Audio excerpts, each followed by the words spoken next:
kita berdoa. Ya Tuhan Allah Bapa di surga, terpujilah Allah oleh karena kasih dan kemurahan Tuhan. Saat ini kami akan mau mendengarkan firman-Mu lewat lanjutan dari pekan doa Adventis pria untuk pembahasan yang terakhir. Kuasai kami dengan Roh-Mu yang kudus. Kami mengerti apa yang kami dengarkan menjadi bekal dalam kekuatan iman kami menjelang hari kedatangan Tuhan. Ini doa dan pengharapan kami Tuhan.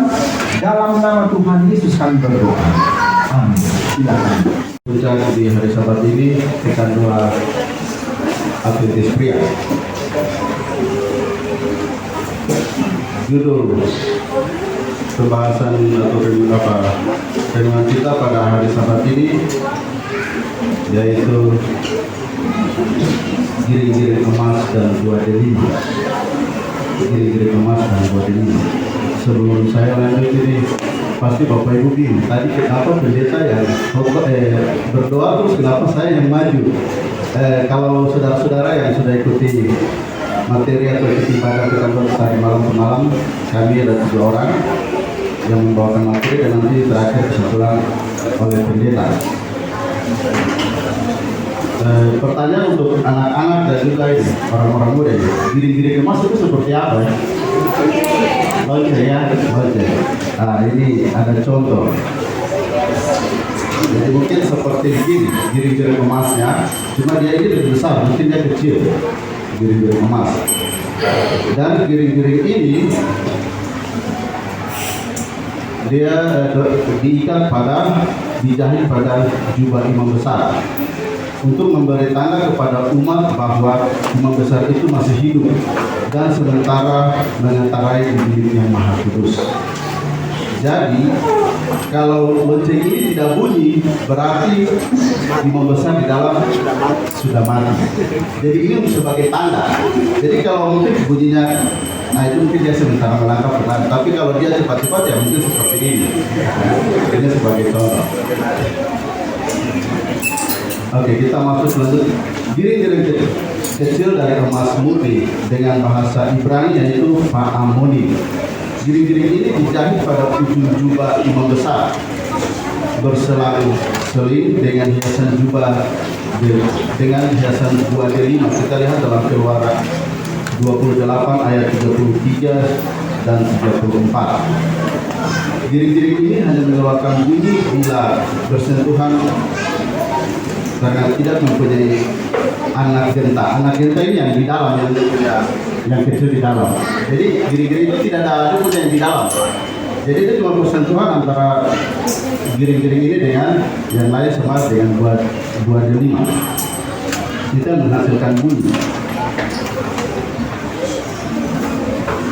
Bunyi gemerincing ini menandakan bahwa sang imam besar telah menghadap kepada Tuhan dan orang lain yang berani masuk ke tempat yang Maha Kudus akan terbunuh. Itu di dalam Keluaran 28 ayat 35. Lonceng digantung di antara buah delima. Jadi dia digantung di antara buah delima yang konon katanya berjumlah 72. Dan kegunaannya tampaknya untuk diumumkan kepada orang ketika imam besar memasuki ruangan Maha Kudus agar mereka dapat menemuinya dengan doa-doa mereka dan juga untuk mengingatkan dirinya sendiri untuk mengenai pakaian resminya untuk melayani dan yang tampaknya adalah kematian. Ini kutipan dari Robert Jamison. Yang Bapak Ibu bisa baca, saya juga Inggrisnya kurang bagus.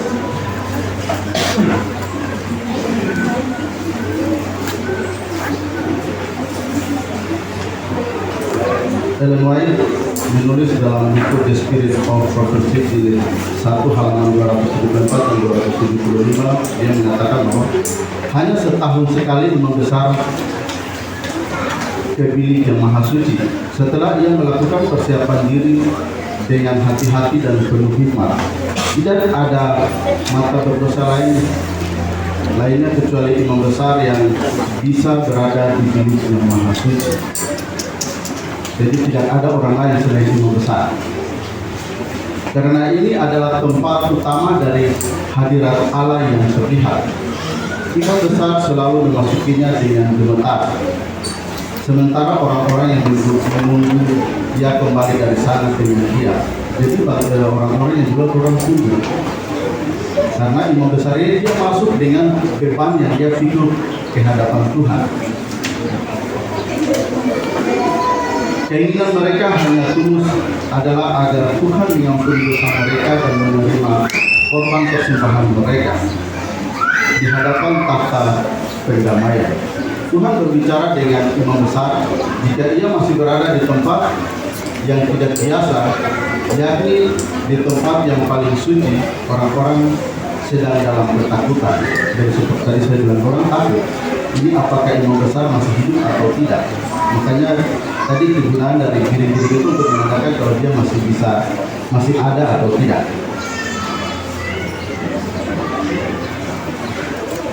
Karena takut jangan sampai karena mereka atau dosa imam itu kemuliaan Tuhan akan membunuhnya. Tetapi saat suara gemericing lonceng itu di ujung jubahnya terdengar, mereka merasa lega. Dia kemudian datang keluar dari Ka'bah dan dengan sukacita memberkati seluruh umat Israel. Itu dalam kutipan dari Ellen G. White. Dan materi selanjutnya akan dibawakan oleh para muda Yusuf Puri.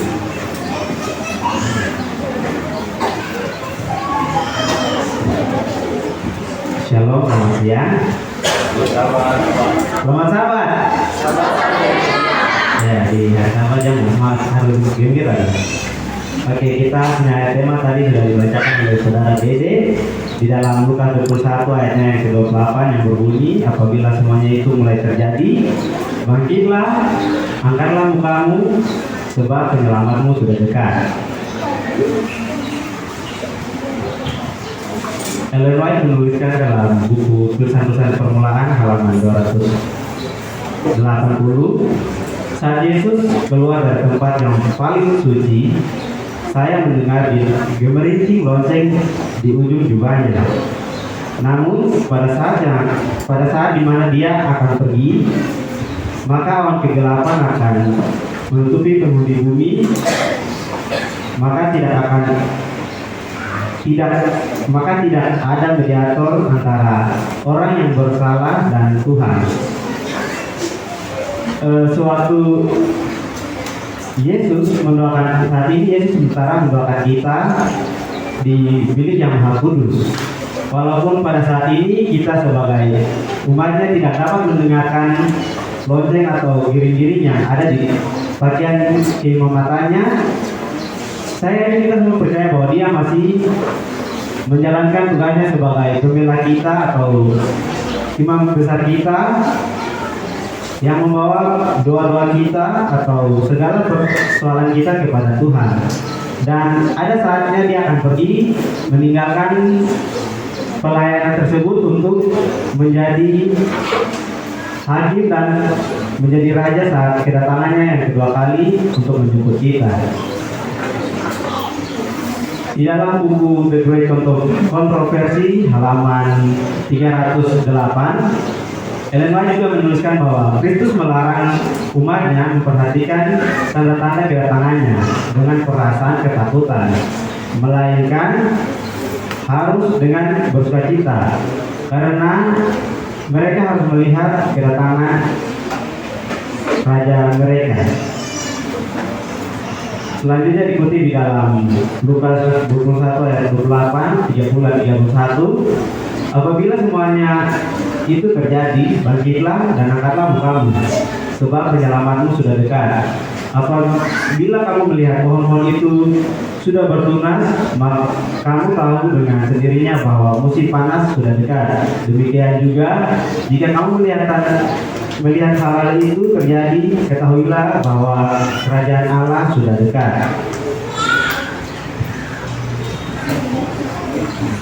Ellen White menuliskan dalam Christ Object Lesson halaman 325,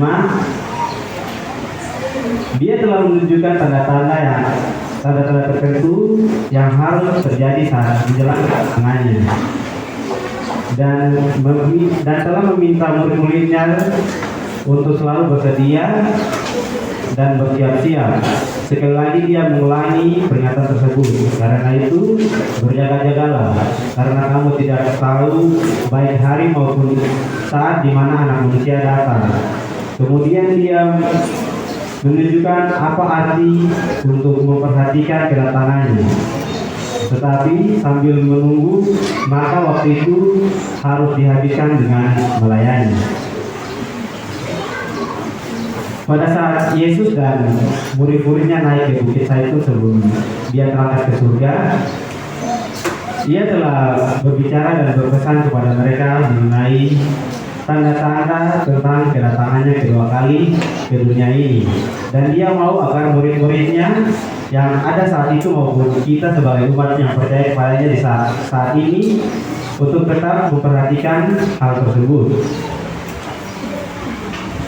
Kutipan lainnya di dalam buku Kisah Para Rasul halaman 260 yang dituliskan juga oleh Ellen White mengatakan bahwa Paulus mengajarkan bahwa orang-orang berdosa akan menjadi tak acuh terhadap tanda-tanda yang mendahului kedatangan Kristus yang kedua kali. Mereka yang bersalah atas pengabaian ini disebut anak-anak malam dan anak-anak kegelapan. Di dalam 1 Tesalonika 5 ayat 5, ia mendorong agar kita waspada dengan kata-kata ini. Tetapi kamu, saudara-saudaraku, janganlah hidup dalam kegelapan, karena hari itu akan datang seperti pencuri. Kamu semuanya adalah anak-anak terang dan anak-anak siang. Kita bukan anak-anak malam hari atau kegelapan. Karena itu, marilah kita bangun dan berjaga-jaga sama seperti orang lain, janganlah sama seperti orang lain, tetapi marilah kita bangun dan menanti-nantikan dengan sabar dan siap. Ada banyak orang di luar sana yang seringkali menutup mata mereka dari tanda-tanda yang telah Tuhan berikan kepada umat-umatnya di atas dunia ini. Dan tanpa mereka sadari banyak tanda-tanda di mana menunjukkan bahwa kedatangan Kristus yang kedua kali sebagai Anak Manusia atau sebagai Raja kita telah banyak yang diminati. Yang artinya kedatangannya yang kedua kali yang akan disaksikan oleh seluruh bumi sudah semakin dekat, namun mereka tidak pernah bersiap sedia untuk hal tersebut. Kesimpulan selanjutnya akan dibawakan oleh Pendeta Remy. Selamat hari Sabat, saudara. Sabat hari yang senang. Senang di hari Sabat. Selamat Sabat. Tuhan, terima kasih untuk kedua aktivis dia yang menolong pendeta. Ini satu orang muda dan satu bapak muda. Bapak muda karena berkeluarga, sebenarnya masih muda beliau. Orang itu senang sekali kalau sudah muda ya, karena itu tenaga fresh, tenaga full. Beda dengan yang suluhan usia itu kadang-kadang identik dengan tenaga habis. Minta maaf ya yang paling usia, saya juga sudah hampir 50 sudah, tinggal 2 tahun. Ini sudah mau sedikit expire ya kata orang. Nah, saudara, sepanjang sepanjang 1 minggu ini kita telah belajar bersama tentang imam, baju imam, jubah imam ini. Sebenarnya pelajaran ini dipelajari selama 1 semester di sekolah tinggi teologi, ya, belajar mengenai Ka'bah, ya. Ini pelajaran 1 semester. Tapi kita dalam 1 minggu dipersingkat. Tapi itu pun kita hanya belajar jubah imam. Kalau kita belajar doktrin gereja yang tentang Ka'bah ini, kita memahami bahwa Ka'bah itu terdiri dari 2 bilik, bilik yang suci dan bilik yang suci. Bilik suci dan maha suci. Nah, itu yang bilik suci adalah tempat di mana imam-imam biasa melayani. Kalau bilik maha suci tidak boleh imam-imam biasa, hanya memang imam besar yang boleh masuk ke situ. Kalau berani dia masuk, mati dia. Hadirat Allah ada di situ. Sedangkan imam besar, kalau dia tidak menggunakan jubahnya ini, jubah kebesarannya, tidak bisa masuk. Karena ada syarat-syarat khusus yang merupakan perlengkapan dari seorang jubah imam. Salah satunya adalah kelengkapannya adalah giring-giring, ya, bel emas ini dan buah delima. Ada makna yang terselubung di balik apa yang dibuat di setiap jubah-jubah dan jubah imam ini. Itu yang kita sudah belajar dari hari ke hari kan, mulai dari hari pertama itu sampai hari ini. Nah, jadi ini nanti ada hubungannya, apa hubungannya dengan kedatangan Yesus? Tadi itu disampaikan kan, kedatangan Yesus dihubungkan dengan giring-giring atau lonceng emas ini dengan buah delima. Apa hubungannya? Kita akan mengerti sebentar bahwa ternyata ada hubungannya. Karena kalau perayaan hari pendamaian itu dilakukan tidak setiap hari, saudara. Menurut pelajaran Ka'bah Alkitab, itu hanya dilakukan pada hari Yom Kippur namanya, atau hari Grafirat, sekali setahun perayaannya. Jadi tidak tiap hari. Kalau upacara korban hari-harian, santapan harian, itu dilakukan di bilik yang suci. Tapi kalau hari Grafirat, hari pendamaian, itu harus dilakukan di bilik yang maha suci atau maha kudus. Nah, kita tidak membahas lebih banyak karena waktu kita terbatas. Ini sebelum jam 12 harus selesai karena ada doa seperti yang kita lakukan. Saudara-saudara, kalau kita melihat di sini, ini giring-giring emas dan buah delima itu ada di ujung jubah imam besar. Minta maaf yang sebelah sini tidak bisa lihat dengan baik ya, karena ini slide yang sebelah sana, yang sebelah kiri. Sebenarnya kalau besok-besok harus ada slide lagi di sini supaya umat dari sini bisa lihat. Ini tidak balance ini Bapak Ketua. Harus di sini juga dapat lihat baik, jangan cuma orang di sini. Ya, tapi ini darurat dari kita maklum. Jadi giring-giring emas itu dan buah delima ada di ujung daripada jubah imam, dekat dengan kaki. Ya ini seperti ini, saudara saya ya, dekat kaki. Ya, dekat-dekat kaki. Nah, apa aplikasi rohani dan kesimpulan yang kita dapat? Tadi banyak kutipan yang kita lihat ya. Di sini disebutkan bahwa Yesus itu disebut sebagai imam besar agung. Kita bisa lihat itu di Ibrani pasal 4 ayat 14. Itu penjelasan daripada Paulus, penulis dari buku Ibrani, di mana dia telah memberikan kepada kita untuk melihat, disebutkan apa? Yang memberikan kita keberanian untuk datang menghampiri takhta kasih karunia, supaya kita menerima rahmat dan menemukan kasih karunia untuk mendapat pertolongan kita pada waktunya. Itu ayat 16. Lalu kalau saudara lihat di slide ini, pada hari pendamaian itu, imam besar itu akan memasuki bait Allah, ya, memasuki tempat kudus dengan darah dan hewan-hewan kurban. Itu di dalam bilik suci. Selanjutnya, itu yang saya sudah sebutkan tadi, bahwa di bilik yang maha suci ini, kemudian ketika hari pendamaian, maka imam besar akan masuk untuk memohon pengampunan kepada Allah, menghadap Allah, pengampunan atas dosa-dosa orang Israel, bahkan dosa atas dirinya sendiri. Imam juga harus berdoa, saudara. Jangan sampai dia juga yang tidak layak. Iya toh. Akhirnya Tuhan tidak mendengar doa. Jadi imam pun harus juga terlebih dahulu ada namanya korban juga, ada pengampunan dosa yang dia buat sebelum masuk ke sini. Lalu dia menghadap Tuhan.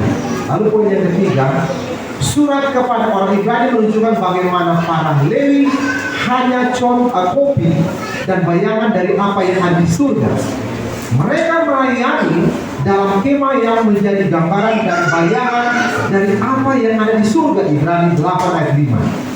Jadi segala sesuatu lebih besar masih akan datang, akan lanjut, saudara. Yesus adalah kepenuhan sempurna dari imamat. Dia itu siapa dia? Yesus adalah imam besar agung kekal yang hidup senantiasa untuk menjadi pengantara bagi kita manusia. Jadi saudara-saudara, sebelum dia melakukan tugas keimamatan, Yesus ini sudah melakukan menjadi korban. Itu kan yang kita tahu kan, sebelum prosedur di dalam dunia itu di Ka'bah orang Israel itu kan harus ada perayaan korban, anak domba yang harus dipersembahkan. Nah, kalau kita lihat Yesus, ini aplikasi rohaninya, Yesus sudah menjadi korban, sebagai korban yang hidup yang sebenarnya, yang merupakan bayangan dari perayaan orang-orang Israel itu. Sebenarnya korban yang sesungguhnya adalah Yesus Kristus yang dimana melengkapi untuk pekerjaan sebagai imam besar selanjutnya. Nah, mari kita lihat ini giring-giring lonceng ini yang kita lihat. Bunyi giring-giring emas pada jubah imam besar ketika dia masuk ke bilik yang maha suci itu pada hari Grakhirat atau Yom Kippur itu memberi tanda bahwa imam besar itu masih hidup dan sementara mengendarai di bilik yang maha kudus. Jadi harus ada giring-giring, ya, supaya dia umat tahu di hari yang pertama atau hari kedua dibahas bahwa ada ikat pinggang yang panjang yang diikatkan pada imam, supaya kalau umat dengar bahwa bunyi giring-giring ini sudah tidak kedengaran lagi, berarti imam ini harus ditarik keluar dan ditarik dari luar, bukan dari bilik yang maha suci. Bila-bila orang lain imam biasa harus menarik dia, tapi kalau kita lihat ceritanya ini tidak terjadi seperti itu, hanya antisipasi, ya, antisipasi. Giring-giring ini saudara memberikan amaran, ya. Jadi selain daripada aktivitas imam-imam dalam bilik yang maha suci, memberikan amaran bahwa imam ini sementara melakukan tugas keimamatan. Giring ini juga memberikan amaran bahwa setelah bunyi yang terakhir maka dia akan keluar. Kalau sudah keluar, berarti itulah kemenangan bagi orang-orang Israel, karena imam besar sudah berhasil menunaikan tugas keimamatannya. Itu yang biasa dilakukan pada hari perayaan Yom Kippur atau hari Grakhirat orang-orang Israel. Nah, ayat tema tadi kita sudah baca. Sebenarnya ayat sambutannya ini tadi salah dibaca. Sebenarnya itu Matius 24 mengenai tanda kedatangan Yesus, tapi orang muda salah ambil. Tidak masalah, saudara.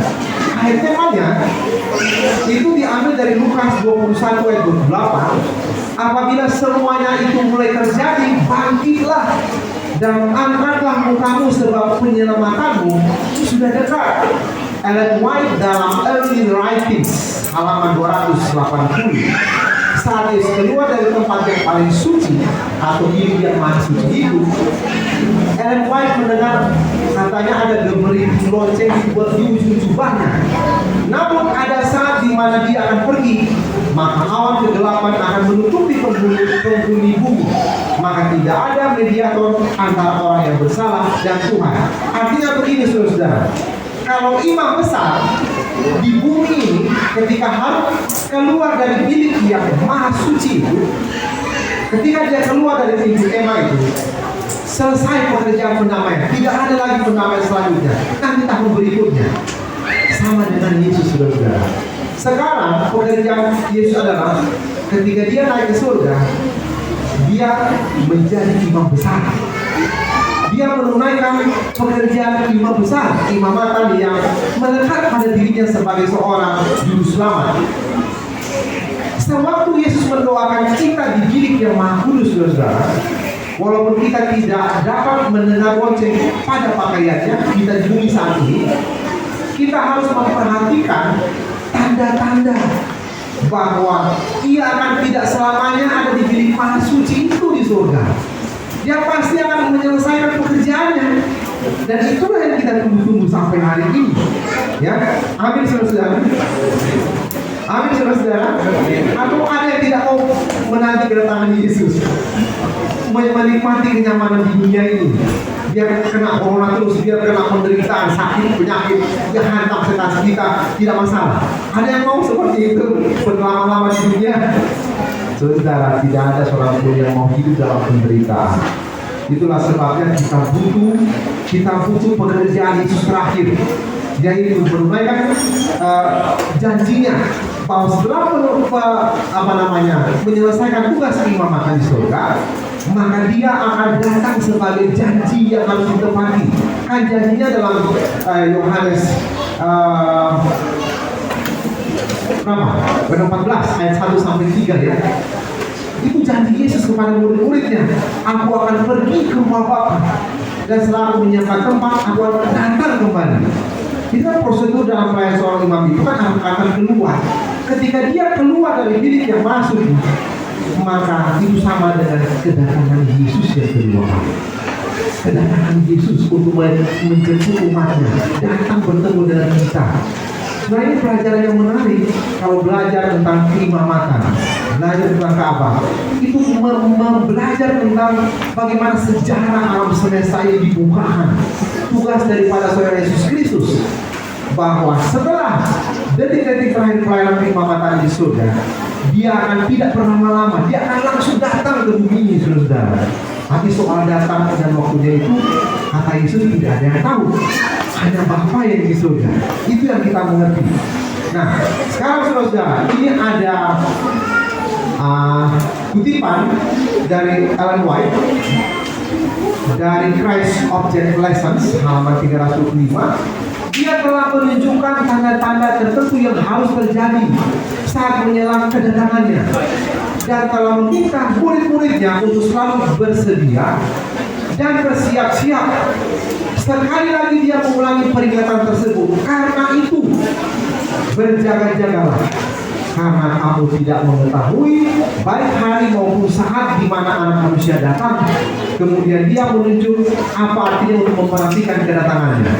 Tetapi sambil menunggu, kata burung membuat, sambil menunggu, maka waktu itu harus dihabiskan dengan melayani. Harus dihabiskan melayani sambil menanti kedatangan Yesus. Ada lagunya, saudara.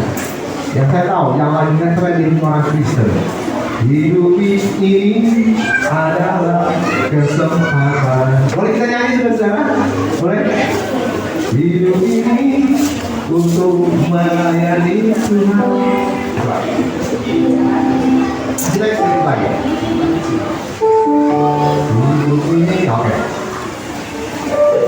Dua, mulai.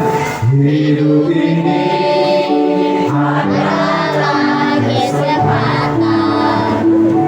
Hidup ini untuk melayani Tuhan.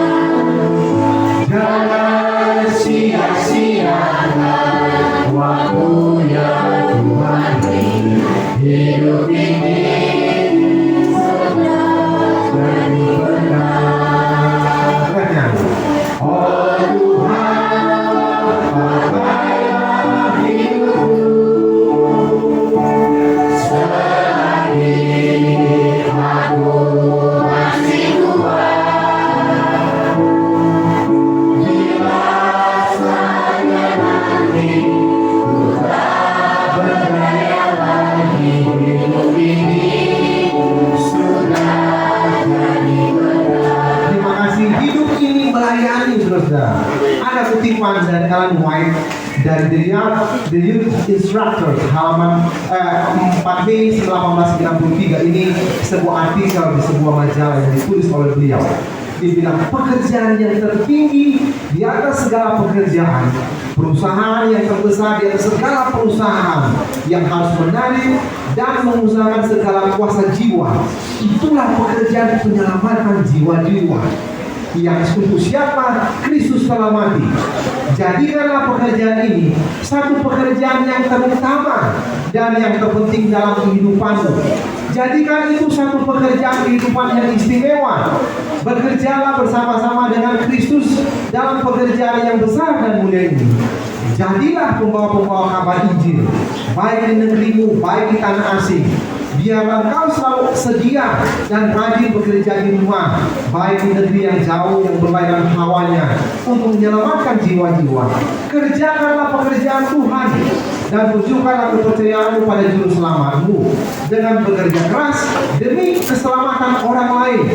Aduh, kalau kiranya semua orang tua dan muda bertobat sungguh-sungguh kepada Allah serta mau memenuhi kewajiban yang terdekat kepadanya, lalu menggunakan kesempatan yang mereka dapat serta menjadi pekerja-pekerja bersama-sama dengan Tuhan. Saudara-saudara, nasihat ini diberikan kepada kita. Pekerjaan utama kita sebagai pengikut Kristus itu adalah apa, saudara? Penginjilan, membawa jiwa-jiwa datang kepada Tuhan. Saya tahu kita semua sementara konsentrasi bangun Ka'bah, ya, bangun gereja, saudara. Ini tujuannya sebenarnya hanya untuk apa? Penginjilan, tidak ada tujuan lain. Bukan untuk kesenangan atau kebanggaan. Memang kebanggaan, tapi di ujung sebenarnya misi daripada membuat sebuah bangunan gereja itu adalah penginjilan. Bawa jiwa-jiwa, bawa orang untuk bisa beribadah kepada Tuhan. Tapi jangan lupa, saudara, bukan cuma kita yang selamat, Anda juga diberikan beban dan tanggung jawab yang sama, bahwa orang-orang di luar sana pun harus kita tuntun datang kepada Tuhan. Amin, saudara. Kalau gereja ini selesai, ya puji Tuhan, kita berharap bahwa ini akan selesai dalam waktu singkat. Itu harapan kita. Tapi tentu butuh partisipasi dari Bapak Ibu, saudara. Ya, saya tidak menyebut semua yang sudah berbagian. Semoga Tuhan memberkati lebih, saudara-saudara. Tetapi jangan lupa, misi kita sebenarnya juga adalah penyelamatan jiwa-jiwa.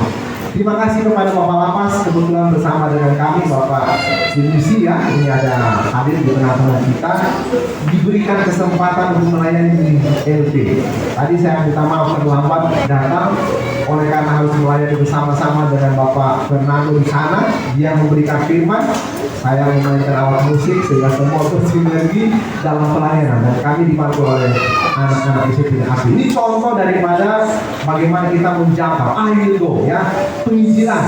Jadi, tapi jangan lupa, saudara-saudara juga di dalam sini, keluarga juga jangan lupa ditinggalkan. Jangan ditinggalkan. Maksudnya, mereka juga penting. Itulah sebabnya saya mengerti visi dan misi daripada foto gereja yang ada di Pionir.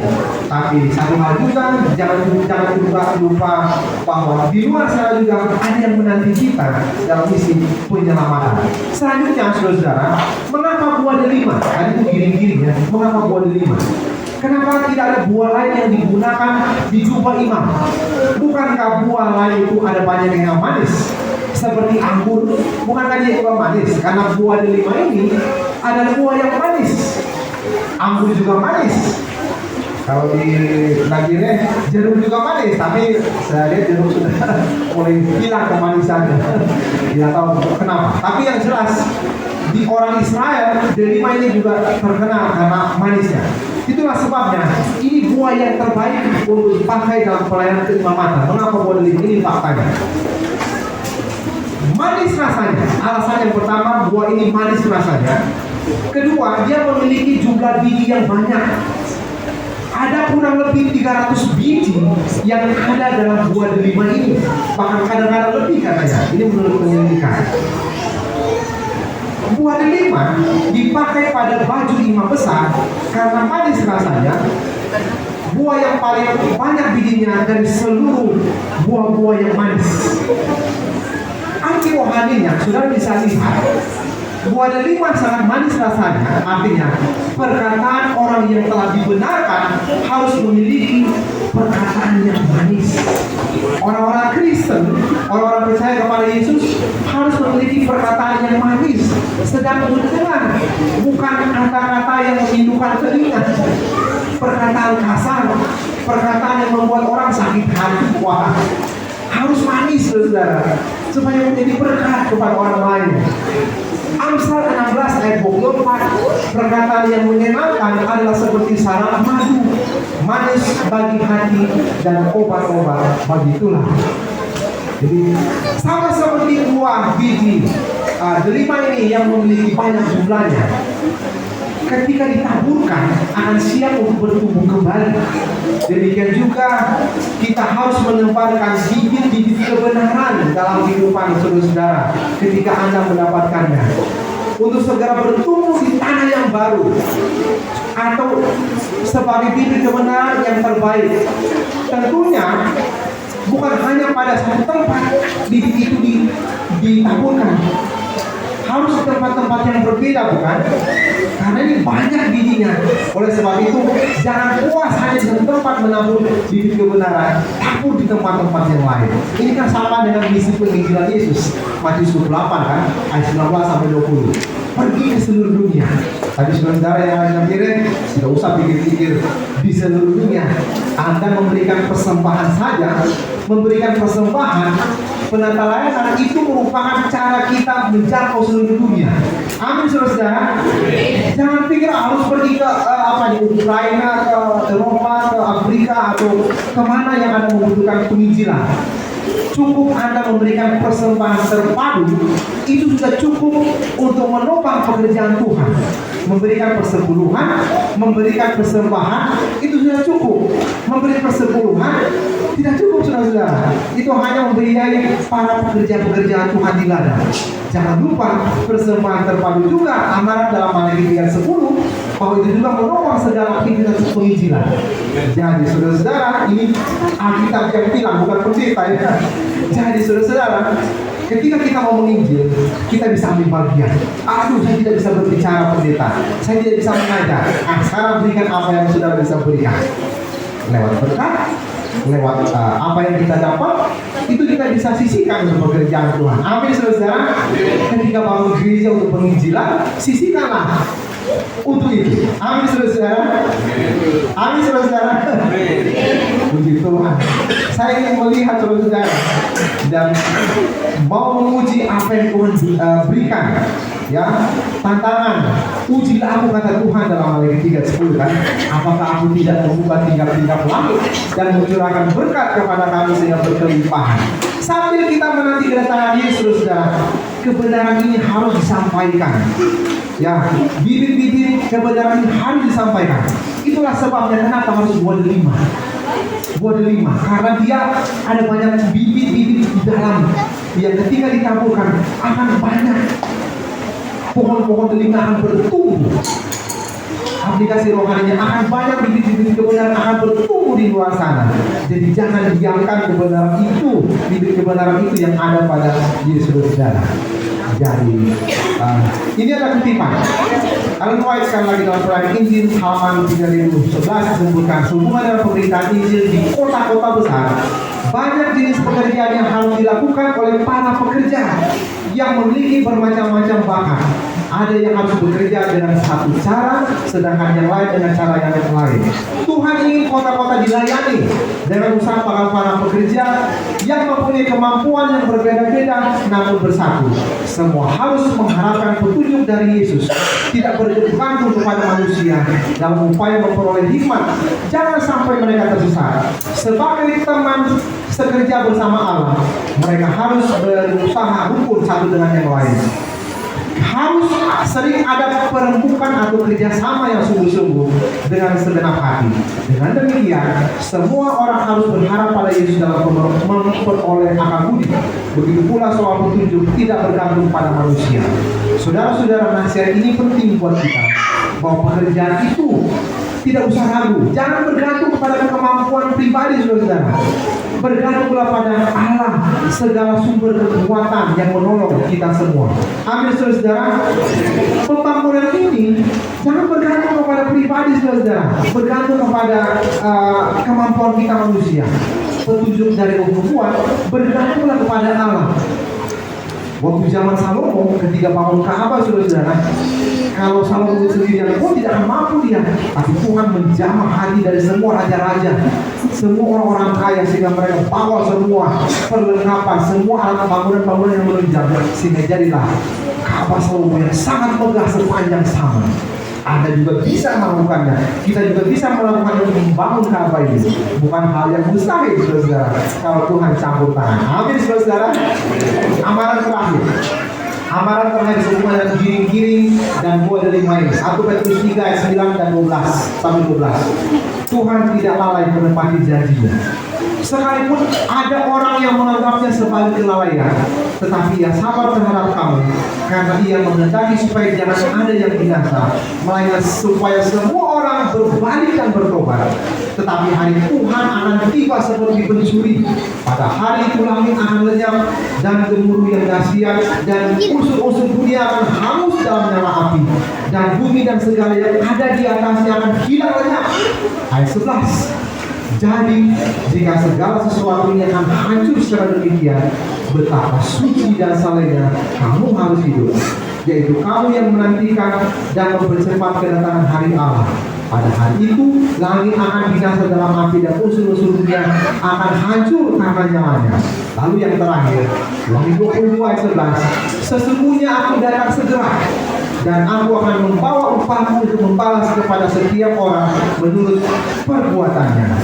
Anda siap atau tidak siap, Yesus segera datang. Anda siap atau tidak siap, saudara-saudara, Yesus pasti datang. Tuhan memberkati kita semua.